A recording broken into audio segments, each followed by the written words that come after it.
ஏன் நீங்கள் தீரன் செல்லமலை பற்றி ஏன் சொல்ல மாட்டேங்கிறீங்க? காளிங்கராயனை பற்றி ஏன் சொல்ல மாட்டேங்கிறீங்க? இப்போ சமூக முன்னேற்றத்திற்காக பாடுபட்ட கோவை செழியனை பற்றி ஏன் சொல்ல மாட்டேங்கிறீங்க?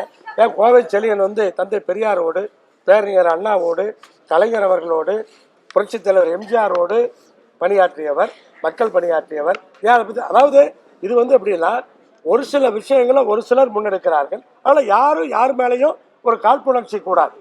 ஆனால் இப்போ வந்து நீங்கள் வந்து முதல்ல வந்து அம்பேத்கரை வந்து ஒரு ஜாதி கட்டத்துக்குள்ள நீங்கள் அடக்குறீங்க பார்த்தீங்களா? ஐ அப்ஜெக்ட். ஏன்னா அப்படித்தான் அம்பேத்கர் இன்றைக்கு உருவகப்படுத்தப்படுகிறார். அப்படி அல்ல.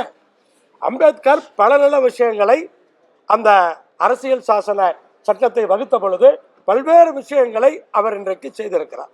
அது ஒரு பெரிய பட்டியலே இட முடியும். பொதுவான பல விஷயங்களை செய்திருக்கிறார். பல உரிமைகளை அனைத்து சமூக மக்களுக்குமாக அவர் இயற்றியிருக்கிறார்.